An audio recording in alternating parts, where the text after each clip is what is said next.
System में बैठे हुए लोग अगर इस वीडियो को देख रहे हैं तो अच्छी तरह से समझ जाएं, एक आम आदमी की आवाज है, एक माँ का दर्द है, जहां बच्चे को उसने अपनी गोदी में दम तोड़ते हुए देखा था। इस समय तो मुझे कुछ भी समझ नहीं आ रहा था। मेरे हाथ पैर एकदम कांपने लगे थे, हिलने लगे थे। मैं कुछ समझ नहीं पा रही थी। बाहुबली इंसान से लड़ाई करूं, कोर्ट में लड़ाई करूं या फिर डॉक्टरों से लड़ाई करूं, मैं टूट चुका हूं, व्यथित हो चुका हूं, मैं बहुत परेशान हो चुका हूं। नमस्कार, राष्ट्रबोध से मैं पवन केसवानी। एक 10 महीने का मासूम जिसे मामूली खांसी थी, इलाज के लिए एक निजी अस्पताल में जाता है अपने परिजनों के साथ। वहाँ उन्हें डॉक्टर ने ओवरडोज का इंजेक्शन दिया। माँ की गोदी में वो बच्चा दम तोड़ देता है।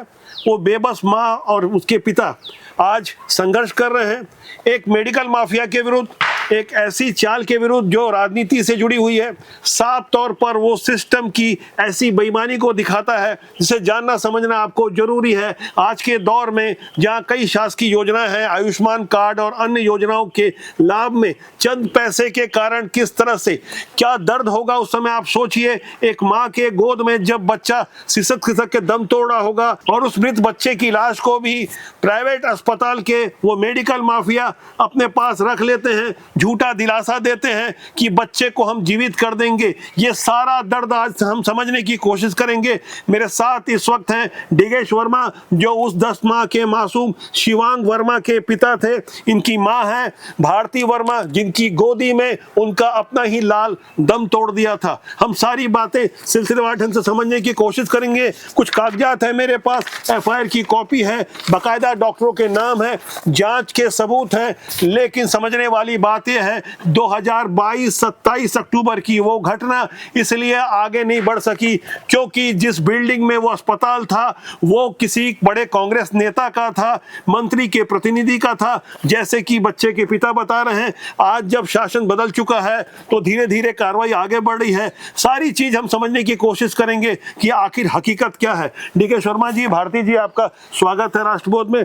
आप बताएंगे कि आखिर सिस्टम कैसे काम करता है, क्या हुआ था आपके साथ, आप मेरे को तसल्ली से बताएंगे सारी बातें। मैं प्राइवेट नौकरी करता हूं और मैंने सिद्धिविनायक चिल्ड्रन हॉस्पिटल भिलाई 3 में 27 अक्टूबर को बच्चे को एक्सरे कराने के नाम पर लेके गया था। चूँकि मेरे बच्चे की हमेशा शुरू से इलाज एम्स में होती रही है, मेरे से बहुत बड़ी अपराध हो गई जो मैंने सिद्धिविनायक अस्पताल में लेकर गया। उसके बाद डॉक्टर ने उनको एक्सरे कराना छोड़ के, क्या था बच्चे को नॉर्मल सर्दी खांसी जी, वो सर्दी खांसी का एक्सरे कराने के नाम पर छोड़ के उसको भर्ती कर लिए। अच्छा, आप सर्दी खांसी के लेके गए थे, वहाँ भर्ती कर लिए। कितने दिन भर्ती था वहाँ पे? 4 दिन भर्ती था। और चौथे दिन में बच्चे को एक नर्स जो 12वीं पास है, 12वीं पास नर्स है, जो ICU में मेरे बच्चे को हाई डोज इंजेक्शन लगाई। उसको 50 mg लगना था, वहाँ 500 mg का एजिथ्रोमाइसिन इंजेक्शन लगाया गया। 12वीं पास नर्स भी हो सकती है, ये हम समझने की कोशिश कर रहे हैं। ये FIR की कॉपी मेरे पास है जिसमें कुल 7 नाम है, जिसमें एक नाम है डॉक्टर सम्मित राज प्रसाद का। इनके बारे में बताया जाता है कि दुर्ग जिला चिकित्सालय में ये शासकीय अधिकारी है, शासकीय डॉक्टर है। इसी तरह doctor Durga Soni, doctor Hariram Yadu, doctor Girish Sahu, doctor Vibha Sahu, Shrimati Aarti Sahu और श्रीमती निर्मला यादव। इसमें से किसने इंजेक्शन? कुमारी निर्मला यादव जो 12वीं तक पढ़ी। इनका जो दावा है, जो FIR की कॉपी बता रही है, जांच के प्रतिवेदन है, लगातार संघर्ष कर रहे हैं डिगेश और उनके साथ उनके कुछ और साथी हैं।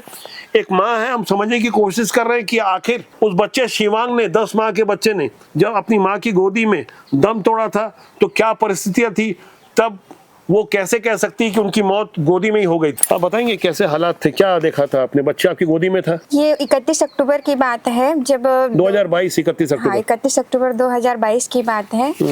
मैं अपने बेटे को सुलाने की कोशिश कर रही थी। उसी समय सर आए, जो मेन डॉक्टर है वो नहीं आए थे, उन्होंने अपने असिस्टेंट और 2-3 डॉक्टर रखे हुए थे, वो आए, गिरीश वो हरिराम यदु, और उन्होंने ही मुझे बताया कि बच्चा ठीक है, कुछ दिनों में ठीक हो जाएगा, छुट्टी हो जाएगी। अभी मैं इनको थोड़ा फीवर है, उसके लिए थोड़ा सा मैं इनका दवाई चेंज कर रहा हूं। 2 डॉक्टर एक साथ आए, शायद उनको एहसास हो गया होगा कि उन्होंने क्या जो गलती की। मेन डॉक्टर है वो तो सिर्फ एडमिशन, उसका सिर्फ एडमिट लिए थे, उसके बाद उन्होंने देखा नहीं, एक ही दिन देखे थे जिस दिन एडमिट हुआ था उस दिन। उसके बाद बाकी के 2-3 दिन उन्होंने जो अपने असिस्टेंट डॉक्टर्स रखे हैं वही चेक कर रहे थे, वही इसका इलाज कर रहे थे। फिर 31 अक्टूबर को हरिराम यदु आए और उन्होंने कहा कि मैं बुखार आ रहा है, इसके लिए एक दवाई चेंज कर देता हूँ करके। फिर वो दवाई नीचे उन्हीं के मेडिकल शॉप से लेकर आए और जो नर्स निर्मला यादव है उन्होंने वह डोज इंजेक्शन लगाया। उसके कुछ देर बाद वो कैनोला के थ्रू लगाया, फिर न्यूबलाइज किया। मैं अपने बच्चे को गोद में ही लेकर उसे सुलाने की कोशिश कर रही थी। फिर अचानक से सडनली मेरा शिवांश झटका हुआ और फिर उसके आँख फिर शांत हो गया। आपको एहसास हो गया था कि बच्चा जा उस समय तो मुझे कुछ भी समझ नहीं आ रहा था। मेरे हाथ पैर एकदम कांपने लगे थे, हिलने लगे थे। मैं कुछ समझ नहीं पा रही थी। फिर मैं तुरंत डॉक्टर्स नर्स सबको चिल्लाई, आवाज़ दी। फिर भी नर्स आई और उन्होंने फिर नीचे से डॉक्टर को बुलाया और मुझे कहा कि आप बाहर जाइए, हम बच्चे को चेक कर रहे हैं करके। मैं अपना मोबाइल लेकर बाहर निकली और फिर अपने सभी फैमिली परिजन को, हस्बैंड को, सास ससुर को, सबको फ़ोन की कि मम्मी जल्दी आओ, मुझे बहुत डर लग रहा है, मुझे कुछ समझ नहीं आ रहा है करके। आप थोड़ा हौसला रखिए। आप बताइए सिलसिलेवार तरीके से कि क्या बच्चे को उसके बाद फिर कितने घंटे तक या कितने समय तक रखा गया अस्पताल में? उसके बाद फिर शाम 6-6:30 बजे की बात है वो। उसके बाद फिर वो बोले कि हम देख रहे हैं बच्चे को, हम देख रहे हैं, ऐसा बोल करके हमें बाहर ही रोक करके रखा गया था। कितने घंटे? लगभग 3 से 4 घंटे। मतलब झूठा दिलासा दिया जाता रहा कि हम बच्चे का इलाज कर रहे हैं, जबकि बच्चे की मौत माँ के गोद में हो चुकी थी। ये एहसास हो चुका था डॉक्टरों को और उसके बाद एक योजना बनाई गई और उसके बाद सिलसिलेवार तरीके से एक टीम काम करती है, एक साजिश काम करती है। उस साजिश को हम समझने की कोशिश करेंगे। कुछ बातें सामने आ रही है, इसमें कुछ राजनीति भी हुई। क्या था, आप अच्छे से फेस कर रहे थे, उसको देख रहे थे और आज तक संघर्ष कर रहे हैं। 2 साल हो गए इस घटना को, आज तक दोषियों की गिरफ्तारी नहीं हुई है, उनका लाइसेंस निरस्त नहीं हुआ है और लाइसेंस जो निरस्त भी हुआ उस पर उन्होंने न्यायपालिका से 3 तिकड़म लगाकर स्टे लिया हुआ है। थोड़ा बताइए इस बारे में। सिद्धिविनायक हॉस्पिटल नगर निगम भिलाई चरौदा के जो सभापति हैं कृष्णा चंद्राकर, जो एक दबंगी नेता अपने आप को गुंडा के रूप में प्रदर्शित करते हैं, उनका वो बिल्डिंग है और वो प्रति माह 1 लाख रुपए किराए। आप ऑन कैमरा किसी के लिए ऐसा कैसे कह सकते हैं कि वो गुंडा छवि के? आपको ऐसा क्यों बोलना पड़ रहा है उनके लिए? क्योंकि वो मुझे दूसरे दिन ही धमकी दिए थे कि वो मेरा अस्पताल है, तुम नहीं जानते क्या, ऐसा करके। अच्छा, अस्पताल की बिल्डिंग? अस्पताल भी मेरा है बोले हैं वो। अच्छा, ऐसा शब्द उनका है। ये एफआईआर में तो उनका कहीं नाम भी नहीं है। एफआईआर में क्यों उनका नाम नहीं है? एफआईआर होने से पहले भी हमको सूचित नहीं किया गया था। इनको वहाँ एफआईआर हो गया, उसके बाद हमको पता चला कि एफआईआर हो गया। मतलब ये एफआईआर जो आप लिखवाना चाह रहे थे वो एफआईआर वैसा लिखा नहीं, वैसा नहीं लिखा गया है। अच्छा, जिन जिन लोगों ने इसमें आरोप में साथ दिया या गलत अपराध में जो साथ दिया उनका नाम नहीं, आपका ये कहना? जी जी। अच्छा, और क्या भूमिका थी, किसकी, क्या बताएंगे? उस समय मैंने इतने जगह प्रयास किया इसके लिए, न्याय के लिए बहुत भटका हूँ, लेकिन उस समय कांग्रेस सरकार थी और जो कृष्णा चंद्राकर है वो वहाँ के रुद्र गुरु जो उसके प्रतिनिधि भी रहे हैं, मंत्री थे वो, अइवारा विधानसभा क्षेत्र के विधायक थे, वहाँ मंत्री के प्रतिनिधि थे जी। आप किसी जिम्मेदार व्यक्ति पर इस तरह से जो आरोप लगा रहे हैं, काफी गंभीर आरोप है, उनकी शिकायत आपने कहाँ की? उनकी शिकायत में तत्काल समय 2022 में 6 नवंबर को भी शिकायत लिखित रूप में दिया था थाने में, लेकिन कोई कार्रवाई नहीं हुई क्योंकि कांग्रेस सरकार थी। उसके बाद मैंने भूपेश बघेल मुख्यमंत्री के दरबार में भी गया, 12 नवंबर को गया था, लेकिन वहाँ भी कुछ नहीं हुई। उसके बाद फिर लगातार मैं प्रयास करते रहा हूँ और अभी जो सरकार, जो कि भारतीय जनता पार्टी की जो सरकार आई है, उम्मीद करते हैं न्याय मिलेगा आपको? इसमें मैं उम्मीद करता हूँ न्याय की। 2 साल हो गए हैं इस घटना को और नई सरकार को बने भी 11 महीने हो चुके हैं जी। आप कहाँ गए, क्या दर्द है, हम समझने की कोशिश करेंगे ताकि सिस्टम में बैठे हुए लोग अगर इस वीडियो को देख रहे हैं तो अच्छी तरह से समझ जाएं। एक आम आदमी की आवाज है, एक माँ का दर्द है, जहाँ बच्चे को उसने अपनी गोदी में दम तोड़ते हुए देखा था। सिस्टम कैसे काम करता है, मेडिकल का व्यवसाय करने वाले, उन्हें मैं मेडिकल माफिया कहूँगा, किस तरह से मिलजुल कर, किसी के दर्द से उन्हें कोई लेना देना नहीं है, चंद चांदी के सिक्कों के लिए, पैसों के लिए किस तरह से किसी की जान के साथ खिलवाड़ करते हैं। सिस्टम में बैठे हुए लोग इस बात को देखें, समझें और आज ये जो वर्मा दंपति साथ में बैठा है मेरे, ये इनका एक दर्द है, एक उदाहरण है। पूरे छत्तीसगढ़ में जहां जहां भी इस तरह से अवैध धंधे चल रहे हैं उनको कहीं ना कहीं राजनीतिक संरक्षण है। पूर्ववर्ती भूपेश बघेल सरकार के ऊपर तो आरोप लग रहे थे, मौजूदा सरकार से काफी उम्मीदें हैं। आप इस उम्मीद को आप कैसे देखते हैं और किस तरह से आपको विश्वास है कि आपको न्याय मिलेगा? चूंकि मैंने अभी और जांच के लिए निवेदन किया था, मुख्यमंत्री के पास निवेदन किया था, उसमें अभी जांच लंबित है, जांच हो रही है। जांच हो रही है। आप संतुष्ट हैं? जी, अभी क्यों संतुष्ट हैं आप? अभी इसलिए संतुष्ट हूँ क्योंकि जांच टीम गठित हुआ है, मेरे पास प्रतिवेदन आया हुआ है। उस प्रतिवेदन के आधार पे मैं अभी संतुष्ट हूँ कि जांच तो हो रही है। पहले तो कुछ भी नहीं हो रही थी, 2 साल से मैं भटक रहा था। 2 साल से जांच नहीं हो रही थी। ये मेरे पास कोई संयुक्त विभागीय जांच प्रतिवेदन की कॉपी है, काफी लंबी चौड़ी एक कॉपी है। इसमें उस बच्चे का फोटो भी है, कुछ अखबारों की कटिंग भी है, आप देखेंगे। और मैं चाहूंगा कि आप पूरी दुनिया उसे देखे। इस तरह से उस समय के अखबारों ने भी सहयोग दिया था, काफी समाचारों में छपा भी था। और मेडिकल प्रैक्टिस करने वालों का लाइसेंस रद्द होगा, इस तरह से बातें लिखी हुई थी। सरकारी डॉक्टर की टीम चला रही थी नर्सिंग होम, स्टाफ अटेंडेंट ने साफ तौर पर उस समय के अखबारों में लिखा था। एक नहीं कई बार ये समाचार छापे गए, लेकिन दर्द तो कुछ समय का ही रहता है, लोग भूल जाते हैं। समस्या सिस्टम के ऊपर एक स्थायी घाव की तरह कायम रहती है। ये तमाम वो बातें हैं जिन्हें हमें और आपको समझना जरूरी है। इस मासूम बच्चे की आप तस्वीर देख सकते हैं। ये फोटो कब की है? ये दिवाली की, लक्ष्मी पूजा के दिन की। लक्ष्मी पूजा के दिन। ये मासूम बच्चा है शिवांग, जिसने अपनी माँ के गोद में दम तोड़ा था। उसके बाद की मैं तस्वीर दिखाऊंगा। हैरान करने वाली तस्वीरें हैं काफी। आप देख सकते हैं पूरा बदन किस तरह से काला पड़ चुका था उसका। ये सारी तस्वीरें हैं, सारे कागजात हैं जो चीख चीख के इस बात की गवाही दे रहे हैं। और जांच भी हुई, लेकिन जांच दबा दी गई। 2 साल तक कोई सुनवाई नहीं हुई। आज जब उम्मीद जगी है तो हम समझने की कोशिश कर रहे हैं कि मौजूदा सिस्टम किस तरह से न्याय कर सकता है। जांच जब हो रही है तो अभी हाल ही में उस हॉस्पिटल का एक जांच हुआ है, आरटीआई में आया है कि वो शासकीय अवैध जमीन है। और उसके बाद मुझे फिर धमकी दिया गया। शासकीय जमीन पे बनाया गया? शासकीय जमीन पे बनाया गया। अवैध बिल्डिंग बनाया गया। उसका आप कह रहे हैं कि किराया मिलता है? जी, उसका 1 लाख रुपए किराया मिलता है। उसका महीने का? जी, उसका किरायानामा भी बनाया गया है, 1 लाख रुपए। तो आप कितने मोर्चे पर लड़ रहे हैं? आप आरटीआई भी लगा रहे हैं, बच्चे के लिए भी लड़ रहे हैं, उसके बाद आप प्राइवेट नौकरी भी कर रहे हैं, धमकियां भी सहन कर रहे हैं। आप समझ सकते होंगे कि किस तरह से एक पिता का दर्द होता है, एक माँ कैसे अपने बच्चे को याद करती होगी।